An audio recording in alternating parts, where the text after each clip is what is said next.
You will hear a number of different recordings and you will have to answer questions on what you hear. There will be time for you to read the instructions and questions and you will have a chance to check your work. All the recordings will be played once only. The test is in 4 sections. At the end of the test, you will be given 10 minutes to transfer your answers to an answer sheet. Now turn to Section 1. Section 1. You will hear 2 flatmates, Tom and Richard, discussing the rules of their shared house. First, you have some time to look at questions 1 to 6.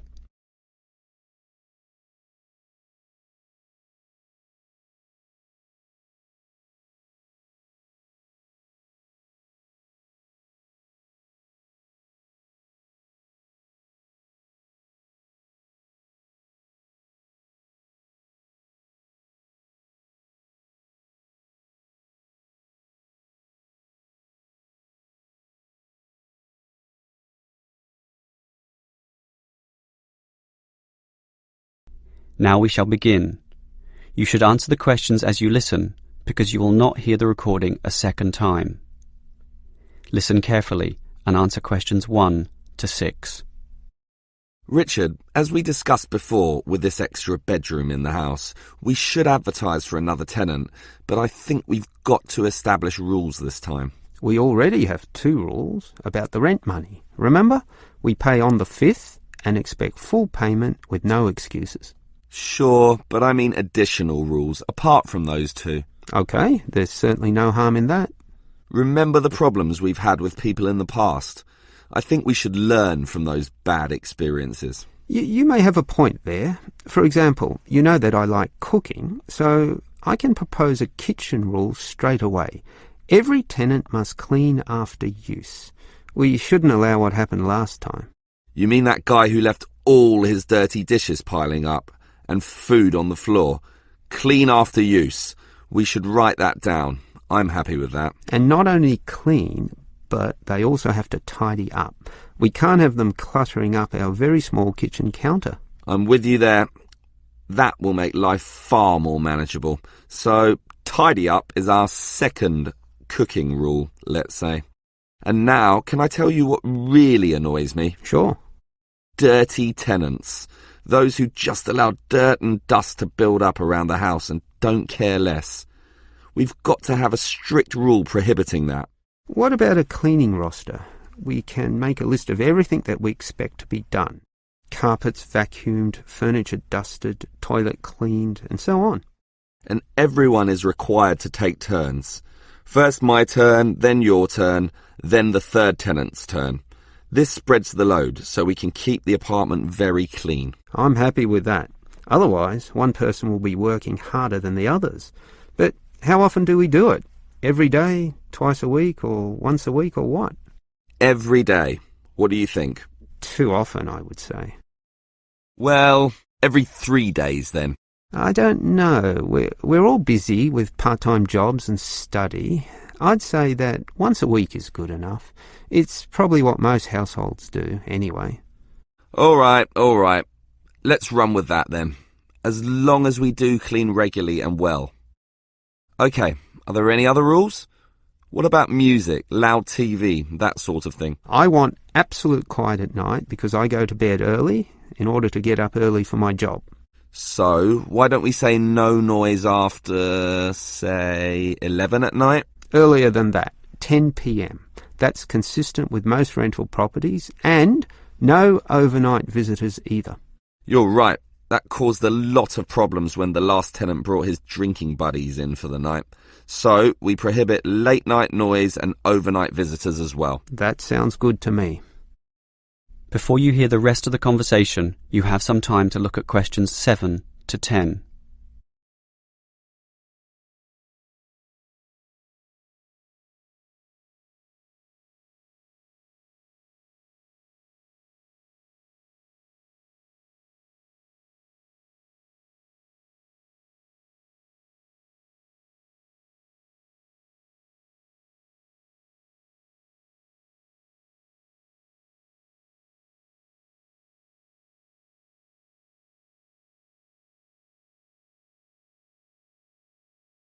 Now listen and answer questions 7 to 10. Okay, Richard. If we want to advertise for an extra tenant for the third bedroom, there's a website with an online form here that we can fill out. That will speed things up. Good idea. In fact, let's do it now and get it over and done with. Sure. The first category here is gender. I guess that means we write male or female. I think I'd prefer a male. He'd fit in with us, one of the boys, something like that. Sure, but that might limit things, and I'd say a female might be just what this household needs. Why don't we say any and let fate decide? See who turns up and judge them as they come. Okay, I'll type any. So now we move on to job. What sort of job do you want them to have? To me, it doesn't matter. Doctor, lawyer, cleaner, as long as they have a job, of course. Unemployed tenants can be a problem. Just type in must have. You mean a job? Yes. Must. Okay, that's done. Now, how much should we ask them to pay? $180 would be about 1/3 of the total rent. I'm doing the maths now with a calculator. The figure would be closer to $173.50. Well, let's round that up to the nearest 5. I'll type in $175 and we can share the extra $1.50. Done. Now, finally, when can we let the new tenant move in? Immediately, I'd say. The sooner the better.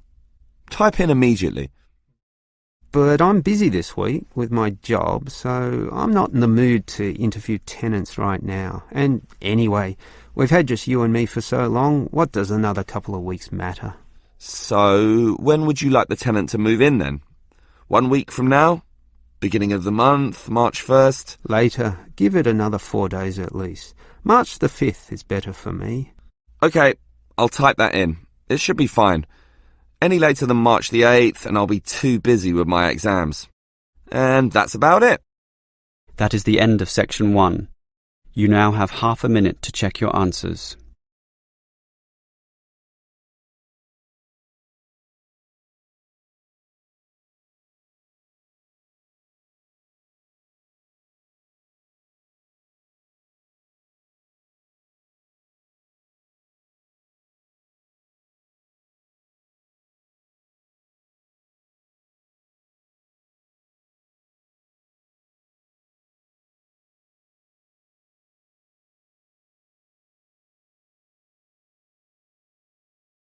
Now turn to Section 2.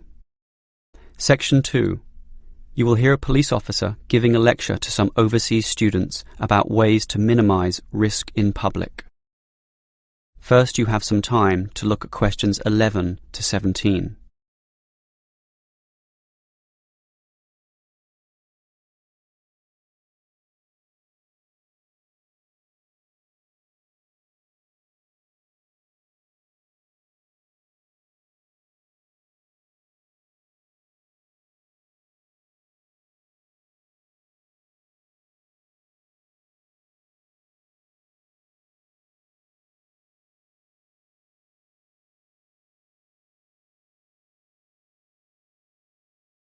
Now listen carefully and answer questions 11 to 17. Hello, everyone. As new students, having just arrived, it is important that you are conversant with some of the aspects of living safely here. Let me immediately say that, in contrast to the high crime rate in other cities, ours is very low. Nevertheless, there is some advice that would be considered prudent in even the safest of places. It is therefore in your interest to look at this map of the city and familiarise yourself with its areas, some of which may not be as safe as others, particularly at night. A little research now in this respect will obviously help you a great deal. For this reason, we have provided a variety of brochures and information leaflets which we encourage you to take and read. In addition, you should talk to people you know, to your homestay parents and teachers, and get a feel for the situation both in the neighbourhood where you live and the city at large. Now, you should know about the police presence in this city. There are local police stations in every suburb, but not all of these are open 24 hours a day.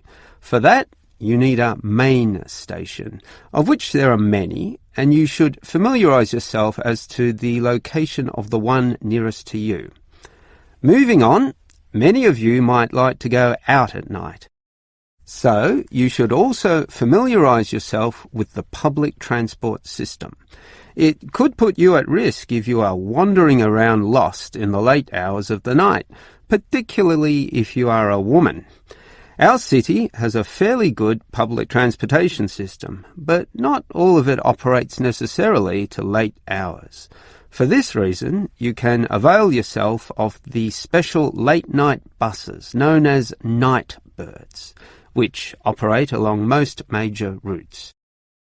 Again, collect one of the brochures on the table here for the night bird timetables. Finally, if you do feel there is an emergency, you can dial 000. However, this does not take you through to a police station, but rather an operator. This operator will question you as to the nature of the problem and then send your call through to the relevant department, police, fire, or ambulance, as the situation demands. This may take up valuable time, and for this reason we suggest that you find the emergency number of the nearest main station to where you live. This will speed up the process should you need police services in the event of a serious problem. Having said all this, let me remind you once again that this is a very safe city and we don't expect any problems to occur. Yet, it always pays to be prepared. Before you hear the rest of the talk, you have some time to look at questions 18 to 20.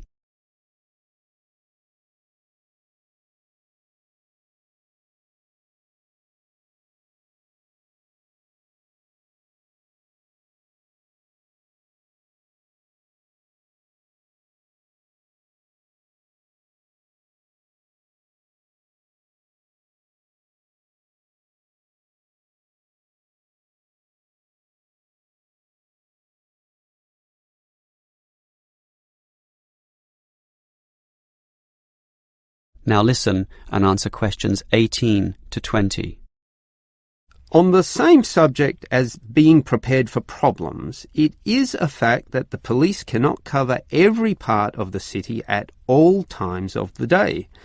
Thus, it is advisable for you to take some precautions and be prepared for any problems which may occur. There are less safe areas which you may inadvertently find yourself in and, through no fault of your own, be faced with difficulties. In this respect, some people advise that women in particular carry mace or pepper spray, which can be sprayed into the eyes of an assailant. However, please be informed that these are illegal and consequently cannot be purchased, constituting, as they do, an attack weapon. On that same theme, any knives or small arms, while perhaps being legal in your country, are illegal here and must not be carried on your person. One thing you can carry, however, is a personal siren. In the advent of a problem, you just push a button and the siren will sound loudly, drawing such attention that any assailant almost invariably flees immediately from the scene. Moving on, you may wish to stay out late, to have fun or see the sights of this city at night, and we do not necessarily discourage that. However, we do advise that you confine yourself to areas that have sufficient street lighting or illumination. In the course of your activities, you may well meet strangers, but if this happens under clearly lit areas, visible to everyone in the vicinity, statistics prove that in almost all cases nothing will go wrong, particularly if you carry your siren. Above all, the greatest rule is simply to exercise discretion and intelligence when you go about your business. All the rules that I have given are simply based on this, and by following them all, your stay here will be both enjoyable and safe. That is the end of section 2. You now have half a minute to check your answers.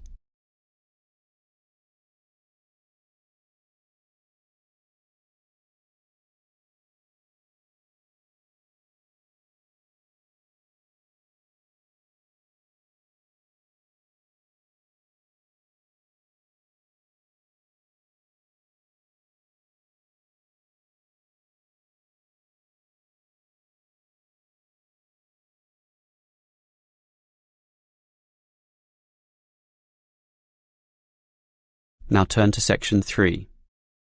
Section 3. You will hear two students, Frank and Nicole, discussing their survey results. First, you have some time to look at questions 21 to 25.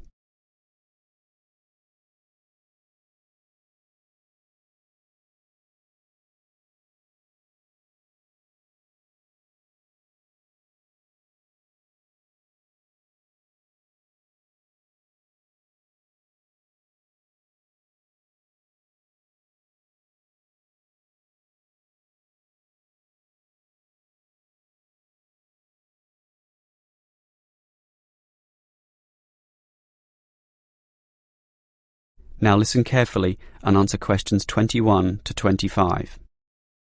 Okay, Nicole. Did you interview the required 50 people? Yes, I have them all here.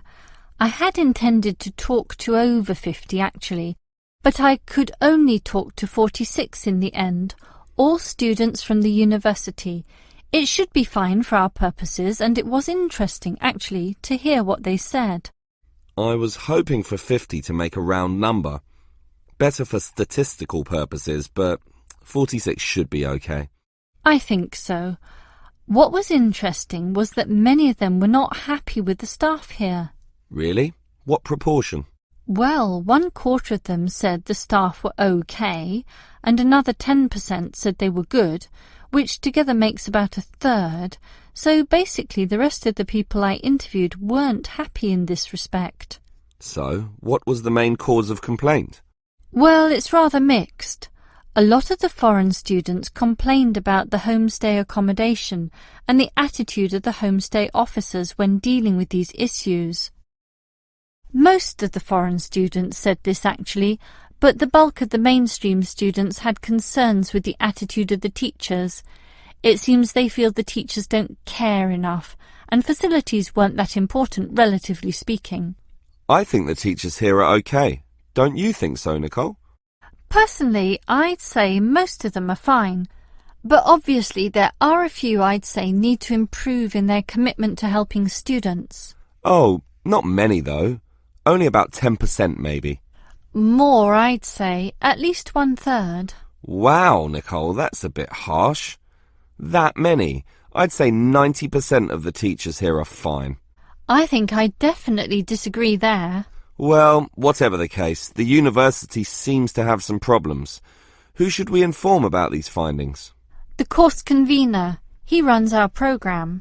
Yeah, just a small program. These problems are serious and university-wide. I think we should talk to the assistant dean at least. Come on. We're just a couple of students. We can't go that high. It's like some cleaners wanting to talk to the CEO. We've got to follow the chain of command and start at the bottom.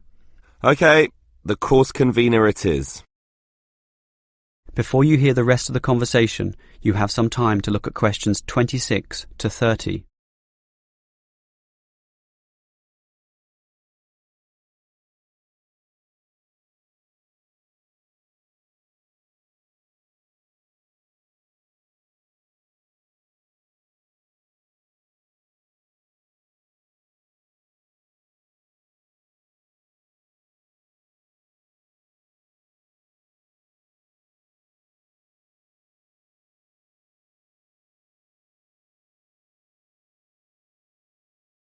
Now listen and answer questions 26 to 30.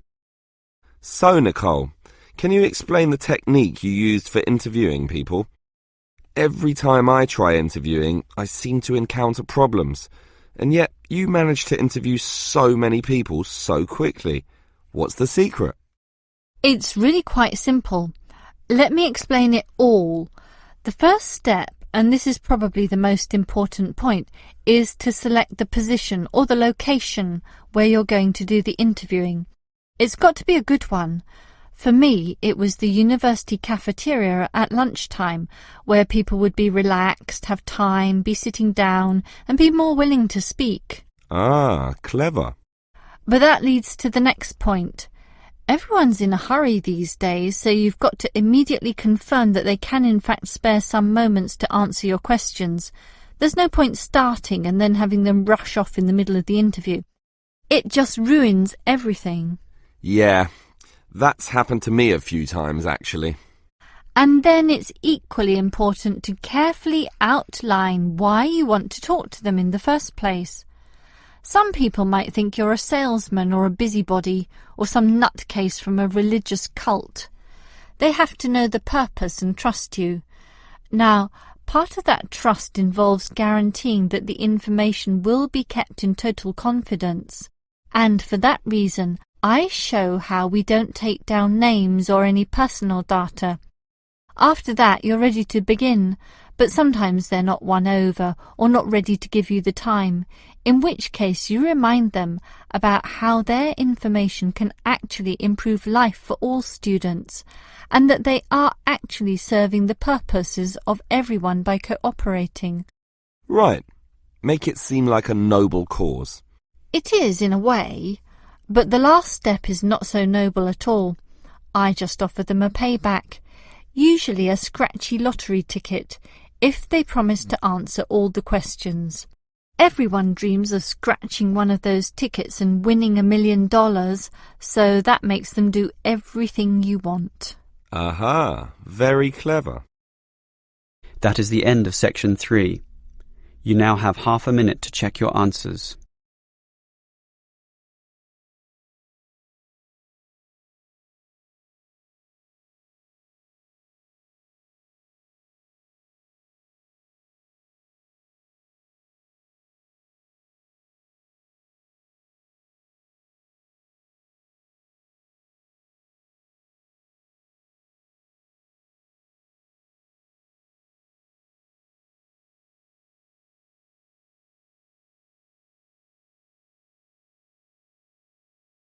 Now turn to Section 4. Section 4. You will hear a lecturer discussing human resource management.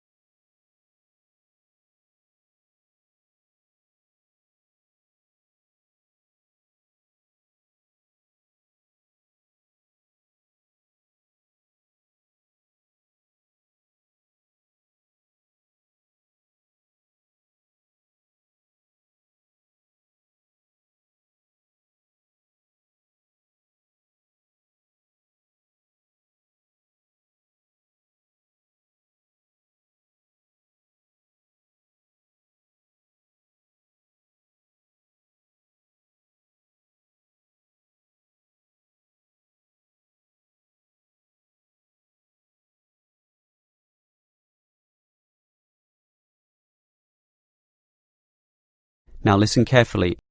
Obviously, the people who work in companies need to be managed. Pay must be added up, hours clocked, and leave tallied.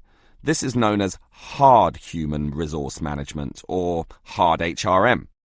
This is because it is based on hard numbers, facts and rules. That is, an impersonal, calculative aspect. And again, there must be such an outlook, with all its paper-based systems, in order to carry out company tasks. But if there's a hard, there must be a soft. And it is this soft element of HRM that I'd like to consider now. Historically, it took a long while before the importance of this soft element was realized. Originally, for example, in Henry Ford's car-making factories, workers were regarded as unthinking tools who would mindlessly repeat the same task for 8 hours a day. This attitude worked for a while. However, the Ford Motor Company faced the growing challenges of huge turnover, lack of motivation, declining quality of their product, and labor disputes. It eventually became clear that the original ethos about workers was wrong. It needed to take their human needs more into account. That leads us to the modern soft HRM model, where the staff, or human resources, are now considered one of the most important assets a company may have, an asset just as tangible as the factories, shops, and money in the bank, and something that needs to be managed in a soft way as well as hard. So, what is soft HRM? It basically involves 3 elements. One is motivating your staff. The second is making sure they stay with your company, that is, reducing turnover. And remember, turnover costs money, diverts resources, disturbs the system, and you may be losing a lot of experience there in just one staff member. The third element is using the staff in the best way, in a way that gets the most out of them. All of these elements are closely related and sometimes overlap, but are still distinct enough to be considered separately. Now, let's talk about motivation first. Obviously, people will work harder if they feel good about being where they are. This means the company should let people know that they are significant, and you do that by emphasizing the higher purpose their job serves in society as a whole. And this sense of higher purpose will drive people onwards. So, for example, if the company makes paper, have a motivation session, letting them all understand the importance of paper to modern society, and it is important. Basically, everything is important when you think about it, so make this fact clear to all. As for keeping staff, well, that also comes from motivation. But do you know the number one reason why people leave jobs? The answer? Because they don't feel appreciated. So, you need to make sure that they have this feeling. How? At its simplest, the boss can say thank you to the staff. You can remember their birthdays, bring out a cake, celebrate milestones, take them to a restaurant once in a while, and say thank you again. But more importantly, mean it sincerely. If this is going to work, sincerity is very important here. Well, we've motivated the staff and retained them with the company, so now we've got to use them optimally. This is often done by getting them to participate more in the key decisions. This has two advantages. One, the employees feel more in control of their destinies, helping again with motivation and retention. And two, the company tends to make better decisions. Remember, often it is the people closest to the customer who can really tell you the very best things about what works and what doesn't. The modern organization realizes that insight, knowledge, and clever innovation can come from anyone in the company, no matter how close or far from the decision-making process they may be. That is the end of section 4. You now have half a minute to check your answers.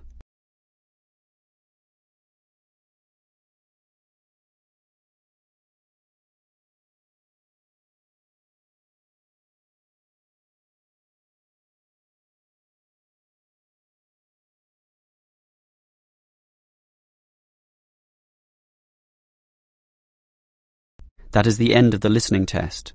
In the IELTS test, you would now have 10 minutes to transfer your answers to the answer sheet.